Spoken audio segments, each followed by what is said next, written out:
Yang pertama itu ada di Triple IU atau Universitas Islam Internasional Indonesia di Master of Islamic Studies. Dan yang kedua ada di the School of Orientation and African Studies atau SOAS di University of London di UK. Master yang diambil itu adalah Master of Laws. Dan beliau tentunya adalah BIB Awardee yang siap nih untuk membagikan insight-insightnya kepada teman-teman sekalian. Mungkin boleh dari Kak Fahmi di waktu dan tempat dipersilahkan, Kak. Oke, baik. Terima kasih sebelumnya Kak Laksmi atas waktunya. Bismillah. Assalamualaikum warahmatullahi wabarakatuh. Hamdan wa syukranillah. Wassalatu wassalamu ala rasulillah. Wa ba'd. Uh, Selamat pagi waktu London begitu ya teman-teman semuanya. Dan juga selamat sore mungkin waktu Indonesia. Uh, Perkenalkan, saya Muhammad Fahmi Rex Al-Farisi. Biasa dipanggil Fahmi begitu ya. Dan Alhamdulillah tahun ini dan tahun kemarin saya merupakan penerima beasiswa Indonesia Bangkit untuk double degree master yang tahun pertamanya di Indonesia di Universitas Islam Internasional Indonesia di jurusan atau program studi Islamic Studies dan yang keduanya tahun kedua sekarang Alhamdulillah sedang di London di SOAS University of London. Oke, pada pertama-tama mungkin kita akan membahas dan mengenal lebih dalam nih terkait dengan apa sih itu beasiswa Indonesia Bangkit dan bagaimana kira-kira skemanya, kemudian tata cara pendaftaran dan lain hal sebagainya. Pertama, beasiswa Indonesia Bangkit itu sendiri merupakan beasiswa sama sih seperti halnya dengan LPDP, hanya saja mungkin untuk perbedaannya terdapat pada jadi kita ada jalur dulu begitu ya ke Kemenag begitu. Saya juga sudah tidak dimasukin sih. Sebentar, saya coba lihat dulu ini. Nah, ini mungkin. Nah, di sini ada beberapa perbedaan dan persamaan antara beasiswa Indonesia Bangkit dan LPDP.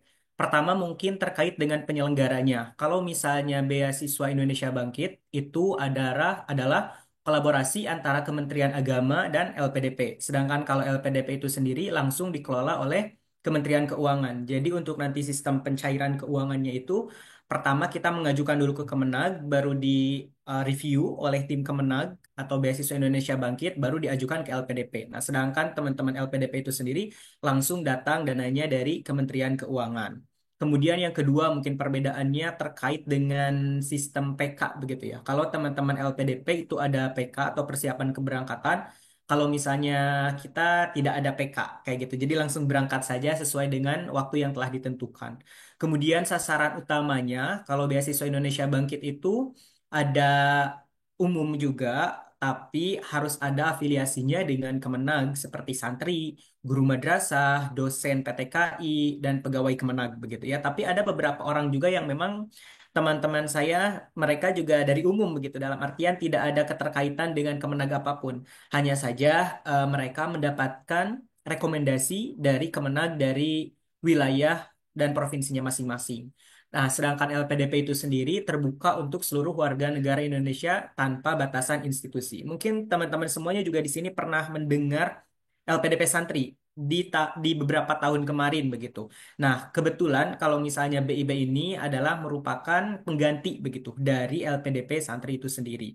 Kemudian untuk fokus programnya di sini kalau beasiswa Indonesia Bangkit, peningkatan kapasitas sumber daya manusia di bidang keagamaan, pendidikan agama, serta moderasi beragama. Kalau misalnya LPDP, berbagai bidang studi termasuk sains, teknologi, sosial, dan humaniora. Tapi lagi-lagi teman-teman semuanya ada beberapa teman saya juga case-nya yang memang di luar dari bidang keagamaan begitu. Asalkan di kampus-kampus yang memang sudah ada di listnya begitu. Karena teman-teman juga sudah mempelajari mungkin ya untuk beberapa kampus yang sudah terafiliasi dengan beasiswa Indonesia Bangkit. Nah, di sana teman-teman dapat dipelajari begitu kampus mana saja yang bisa didaftar dan bisa mendapatkan beasiswa Indonesia Bangkit. Kalau misalnya LPDP juga sama begitu ya, ada beberapa kampus pilihan dan bisa juga sebetulnya beberapa kampus yang memang tidak tercantum, akan tetapi dengan alasan rasional begitu untuk masuk ke kampus tersebut. Dan jenis programnya di BIB ada program gelar atau degree, termasuk saya sekarang mengikuti yang program ini dan ada juga program non gelar begitu, seperti halnya pelatihan bahasa, persiapan bahasa, Kemudian juga ada beberapa program lain yang memang kaitannya dengan studi exchange. Misalnya kemarin terakhir ada ke Coventry University dan itu untuk peningkatan eh, santri juga begitu ya, santri tapi dalam artian internal pesantren, baik itu ustazahnya ataupun musyrifnya dan lain hal sebagainya. Dan kalau misalnya untuk LPDP itu sendiri ada program gelar S2 dan S3 dengan berbagai skema seperti reguler, afirmasi, dan targeted. Dan yang terakhir ada persyaratan khusus. Beberapa program BIB mensyaratkan afiliasi dengan institusi di bawah Kemenag, adapun LPDP persyaratan umum dan ada juga afiliasi CPNS, polisi, tentara dan lain hal sebagainya gitu. PNS maksudnya bukan CPNS. Oke, kita lanjut ya ke yang tadi yang utama. Nah, di sini ada beberapa tips jitu lolos seleksi begitu ya. Untuk wawancara mungkin nanti lebih dalamnya akan dibahas oleh Mas Faki. Di sini pertama teman-teman yang harus dilakukan bagaimana sih cara untuk lolos begitu ya. Pertama, silahkan teman-teman pelajari dengan seksama pedoman pendaftaran begitu ya. Jadi ada pedoman pendaftaran yang sudah disediakan oleh pihak BIB. Silahkan dibaca satu persatu, ditelisik begitu dengan seksama. Jangan sampai ada yang tertinggal ataupun tidak dimengerti. Kalau misalnya ada yang tidak dimengerti, boleh teman-teman reach out beberapa awardee yang sudah menerima di tahun-tahun sebelumnya. Kemudian persiapkan seluruh tahapan secara matang. Nah, di sini tahapannya kalau misalnya tahun dulu saya ada beberapa tahapan. Pertama ada administrasi. Ya, teman-teman sudah ketahui bersama begitu ya di tahapan administrasi ada beberapa dokumen yang perlu dipersiapkan di mana salah satunya yaitu ada esai, surat rekomendasi, sertifikat kemampuan bahasa asing. Nah, itu sih yang menurut saya paling penting itu adalah sertifikat kemampuan bahasa asing gitu. Karena harus disiapkan dari jauh-jauh hari tidak bisa mendadak begitu. Kalau misalnya surat rekomendasi, kemudian esai itu bisa dibuat belakangan. Dalam artian kita bisa mempersiapkannya lebih lanjut nanti lah gitu. Akan tetapi kalau misalnya untuk sertifikat bahasa asing itu teman-teman harus dimiliki jauh-jauh dari sebelum pendaftaran begitu. Kemudian yang kedua, setelah nanti administrasi selesai, nanti akan ada tahapan skolastik, di mana sama halnya seperti LPDP begitu ya, mengerjakan soal lagi, harus banyak latihan soal, dan lain hal sebagainya. Baru yang terakhir adalah wawancara. Nah ini mungkin yang menarik, dan nanti juga akan dikupas lebih tuntas oleh Mas Faki. Untuk wawancara itu sendiri, berhubung kalau saya begitu ya, kasusnya kemarin karena double degree, dan juga di Triple IU dan di luar, jadi wawancaranya berbeda, sedikit berbeda begitu ya, dengan LPDP biasa. Kalau misalnya di Beasiswa Indonesia Bangkit Double Degree itu kita nantinya akan ada seluruh wawancaranya itu menggunakan bahasa Inggris dan juga ada seleksi kitab kuning. Jadi nanti teman-teman akan disuruh baca kitab kuning dan kita menerjemahkan kemudian juga menjelaskan apa yang dimaksud dengan bacaan yang sudah kita baca. Termasuk ada juga beberapa teman saya yang ditanya tentang gramatikalnya begitu ya, nahwu, sorofnya dan lain hal sebagainya. Itu mungkin nanti skemanya dan sistemnya bagaimana, mungkin ada persamaan atau misalnya perbedaan dengan Mas Faki, nanti mungkin akan dibahas lebih lanjut. Kemudian buat checklistan untuk target capaian. Nih, jadi teman-teman tahu misalnya bahwa beasiswa Indonesia Bangkit itu akan ditutup pada akhir Mei. Nah, otomatis sebelum akhir Mei itu teman-teman buat deadline begitu. Kapan teman-teman harus mempersiapkan bahasa asing, misalnya 2 minggu. Tapi perlu di garis bawahi begitu. Kalau misalnya bahasa asing itu kan kalau misalnya IELTS misalnya. Kalau komputer itu kan sekitar 3 hari kalau nggak salah sudah muncul. Nah, otomatis sebelum itu harus siap tuh teman-teman. Jangan sampai, tenang aja, seleksi IELTS-nya tanggal 30 bertepatan dengan penutupan beasiswa Indonesia Bangkit. Otomatis teman-teman tidak akan kebagian untuk tahun ini kalau misalnya seperti itu. Kemudian juga sempurnakan seluruh berkas dan dokumen untuk tahapan A, administrasi begitu ya. Jadi ketika ada berkas yang diperlukan, silahkan semaksimal mungkin teman-teman persiapkan. Termasuk jika ada kebutuhan untuk pengukuran ukuran size-nya. Misalnya dokumennya itu tidak boleh lebih dari 2 MB. Ya udah, teman-teman berarti harus resize terlebih dahulu kayak gitu. Jangan sampai ketika mendaftar, teman-teman masih bingung gitu, kenapa ini gak masuk terus, kenapa gak masuk terus. Ternyata setelah dipelajari, teman-teman filenya lebih dari 2 MB. Dan apa saja yang harus dicantumkan, silahkan teman-teman pelajari lebih dalam begitu ya, terkait dengan pedomannya harus apa saja nih yang kira-kira dimasukkan. Dan ada hal yang harus digarisbawahi mungkin teman-teman, jangan sampai teman-teman memasukkan dokumen yang dalam artian membohongi begitu ya, karena ada beberapa orang yang mungkin kepepet dan lain hal sebagainya sehingga memasukkan sertifikat bahasa asingnya yang embel-embel gitu ya, dalam artian tidak tidak asli, tidak resmi begitu. Karena memang ada catatan dari apa ya pihak beasiswanya itu ketika contoh tes IELTS ataupun tes TOEFL IBT itu tuh ada beberapa instansi yang memang harus sudah ter ini gitu ya sudah ter apa ya terjamin begitu kelangsungannya. Nah kemudian juga kalau misalnya untuk tahapan skolastik teman-teman diharapkan untuk perbanyak latihan soal begitu. Seperti halnya kayak masuk dulu kita SNBT begitu ya harus memperbanyak soal-soal latihan sehingga nantinya akan memudahkan ketika proses seleksi skolastik.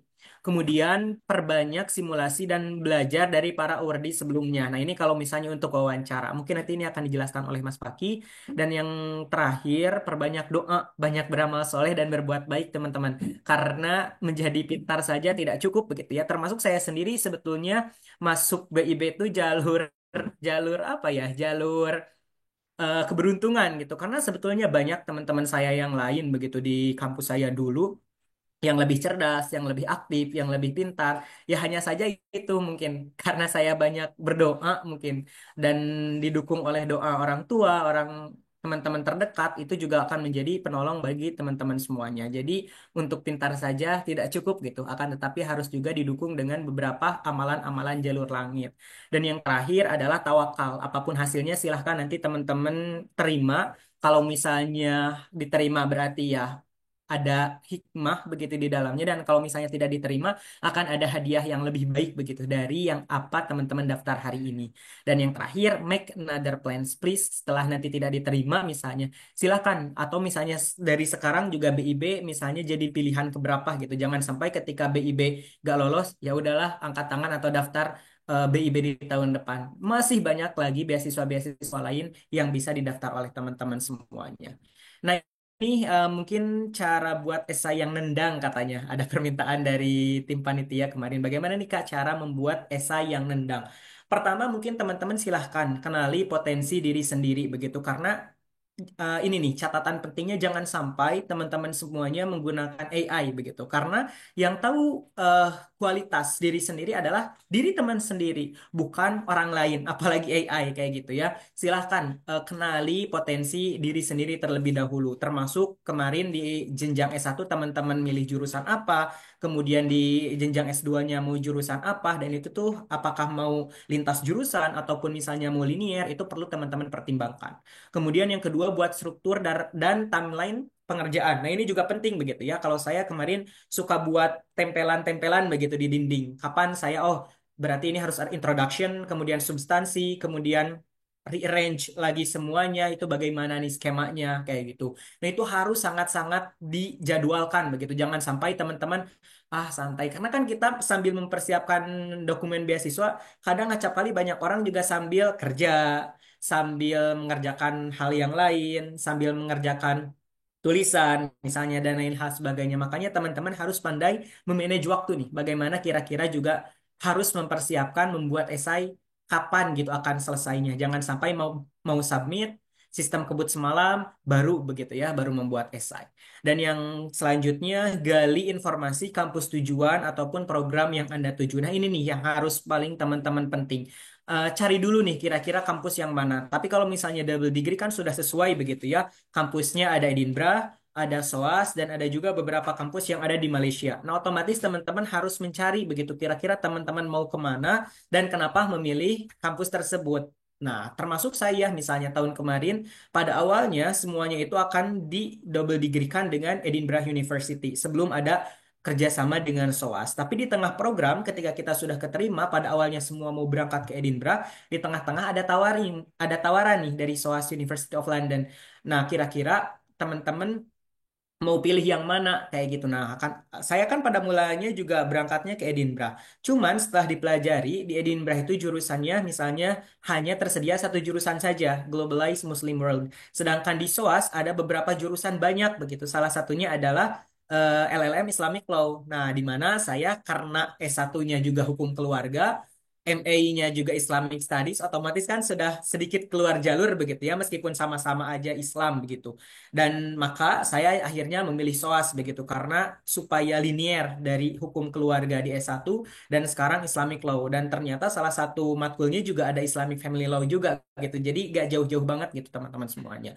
Dan juga yang selanjutnya bidang dan matkul apa dan siapa yang Anda cari di sana. Nah, ini juga penting. Kita teman-teman harus menggali terlebih dahulu matkul apa saja nih yang tersedia di program tersebut. Jangan sampai ketika teman-teman daftar, nggak tahu begitu ada matkul apa saja di departemen tersebut. Nah, silahkan cari terlebih dahulu dan kira-kira siapa nih profesional atau akademisi yang teman-teman cari. Misal, saya kalau misalnya di SOAS University of London itu ada Profesor Lynn Welchman dengan Profesor Masud Badrin misalnya yang pakar di Human Rights and Islamic Law. Nah, itu silahkan teman-teman kalau bisa apa ya reach out terlebih dahulu gitu profesornya. Jadi sebelum kita masuk tuh mereka sudah tahu begitu bahwa oh ada teman-teman yang minat untuk bidang tersebut.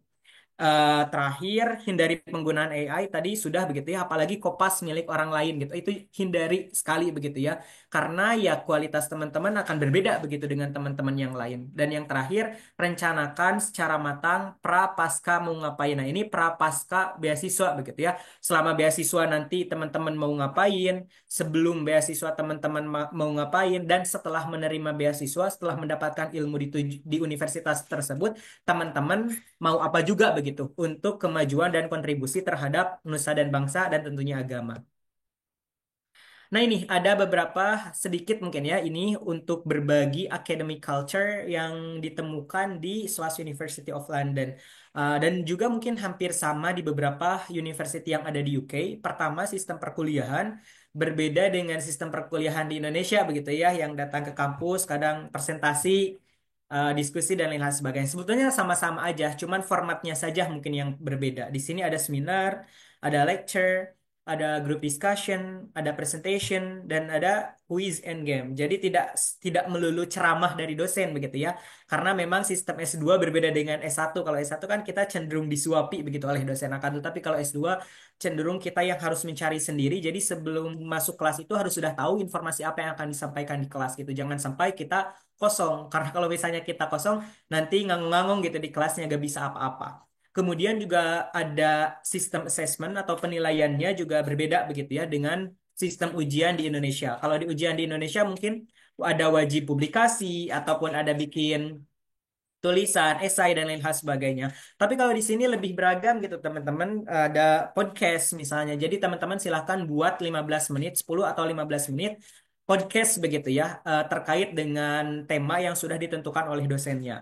Kemudian ada juga book, artikel ataupun judicial review. Nah, ini juga karena saya mengambil jurusan hukum, otomatis ada judicial review gitu ya, yang paling strict sih menurut saya untuk tugasnya karena kita harus membedah begitu ya dari beberapa kasus yang ada di beberapa negara yang berbeda.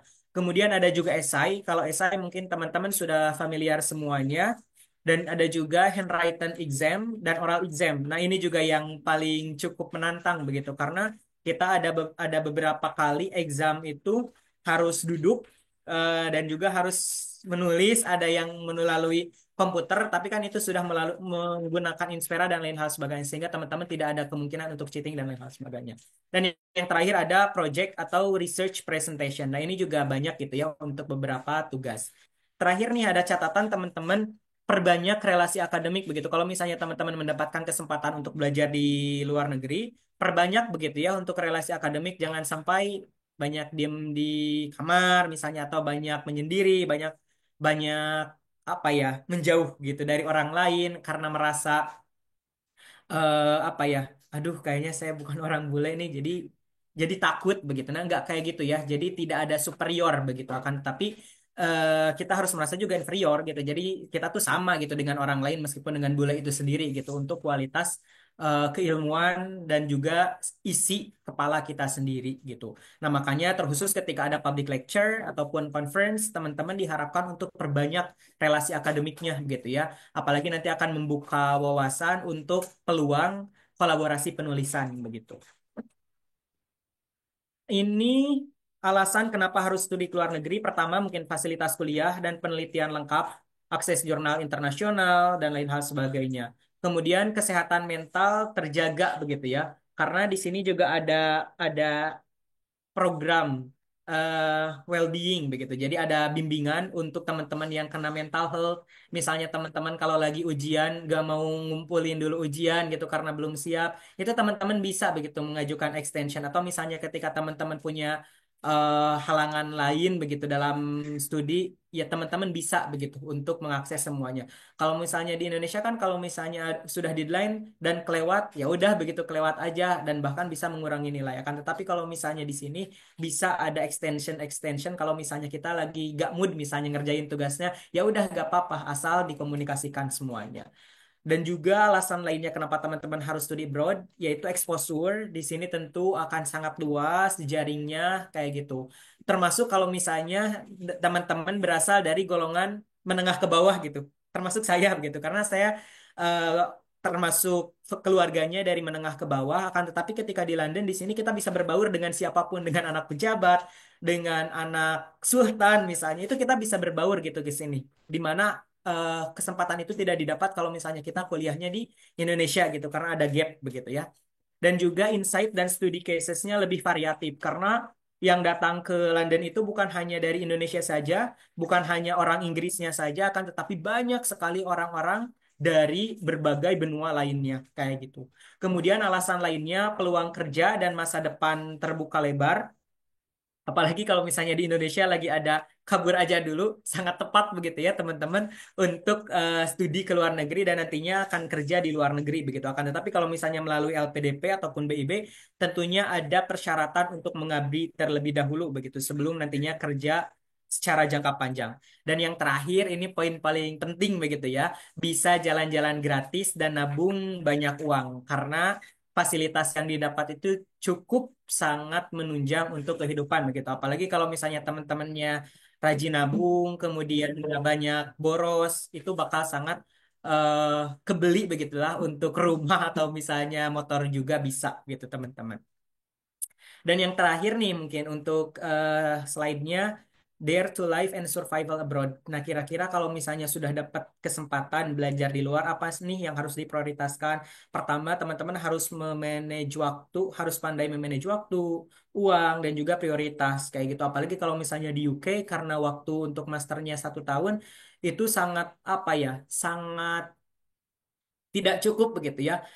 Belajarnya kita cuma 3 bulan, kemudian tesisannya belajarnya cuma 6 bulan, misalnya lima bulan lah.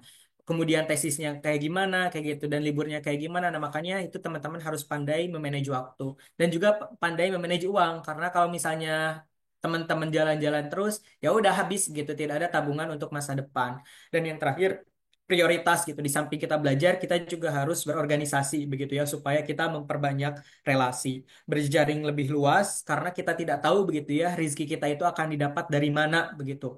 Termasuk juga kemarin saya punya pengalaman yang cukup menarik gitu. Saya bisa naik pesawat ulang-alik, bukan ulang-alik sih, bulldog begitu yang kalau misalnya biasanya di Indonesia saya cuma nonton di TV yang tentara itu loh yang teman-teman. Nah, alhamdulillah saya berkesempatan begitu karena ya itu ada relasi tersebut. Jadi jangan memperbanyak diam diri di kamar gitu karena tidak akan banyak pengalaman yang didapat. Kemudian siapkan akan hal yang tak terduga. Nah, ini juga perlu digarisbawahi kalau misalnya ke London apalagi hati-hati teman-teman semuanya. Saya juga menjadi korban kecopetan 2 kali begitu ya. Jadi HP hilang begitu saja. Nah, itu teman-teman juga harus perlu hati-hati. Jadi harus ada tabungan supaya ketika kehilangan tuh masih ada uang gitu. Jangan sampai seperti saya kemarin, saya menyimpan semua keuangannya di Mandiri, sedangkan ketika Mandirinya hilang, ya sudah gitu uang juga jadi hilang kayak gitu. Jadi tidak kalau Mandiri kan harus diurus langsung ke Indonesia gitu, tidak bisa diurus dari jauh. Nah, itu kira-kira teman-teman harus pandai memanage juga. Berarti nanti di negara tertentu harus bikin banknya juga, kemudian si uangnya kalau bisa di-split. Jadi ketika kalau misalnya hilang ataupun dicuri, teman-teman masih ada simpanan di tabungan yang lain. Kemudian juga bekerja part-time jika memungkinkan. Ini juga peluang yang sangat bagus untuk membuka profesi teman-teman ke depannya. Kalau teman-teman merasa cukup waktunya untuk ada kerjaan gitu daripada gabut, bosen, boleh di sini juga banyak gitu beberapa kerjaan lain yang bisa menghasilkan uang gitu ya, uang tambahan bisa ngajar ngaji kalau misalnya saya ataupun dengan volunteer di KBRI London misalnya. Itu tuh lumayan teman-teman, sekali kita jadi volunteer dapat 200 pounds. 200 pounds itu sekitar 4 juta. Padahal kerjanya cuman ya gitu aja lah, nungguin tamu misalnya atau misalnya apa. Itu lumayan teman-teman. Dan yang terakhir, sempatkan bermain. Jangan keseringan belajar. Ini ketinggal belajarnya. Sempatkan bermain juga, karena kalau misalnya terlalu banyak belajar, kita juga stres, frustasi gitu. Apalagi banyak masalah dengan keluarga, dengan tetangga, misalnya dengan pacar, kalau yang punya pacar, dengan istri, kalau yang punya istri, dengan dosen, dan lain hal sebagainya. Makanya silahkan sempatkan bermain gitu. Jangan sampai fokus belajar. Itu saja mungkin teman-teman semuanya untuk sharing dari saya. Hatur nuhun. Mohon maaf jika terdapat beberapa kekeliruan. Mungkin nanti kalau misalnya teman-teman yang ingin ada proofreading begitu ya untuk esai, silahkan ini saya bisa dihubungi melalui WA, Instagram ataupun email, ataupun juga bisa menghubungi tim dari Study First. Nanti juga mungkin saya bisa disambungkan begitu ya oleh teman-teman ataupun dari panitia Study First itu sendiri. Dan Study First itu juga sudah banyak begitu ya beberapa program yang memang menunjang, dan perlu teman-teman apa ya, reach out gitu ke teman-teman Study First-nya, karena langka loh gitu ada orang yang mau membantu untuk mencapai cita-cita kita. Makanya ya terima kasih sekali lagi untuk Study First yang sudah memprovide ataupun memfasilitasi khususnya untuk teman-teman yang ingin mewujudkan cita-citanya atau mimpinya menjadi kenyataan. Itu saja mungkin yang dapat saya sampaikan. Silahkan nanti kalau misalnya ada pertanyaan bisa ditanyakan di tahap Q&A. Terima kasih. Assalamualaikum warahmatullahi wabarakatuh.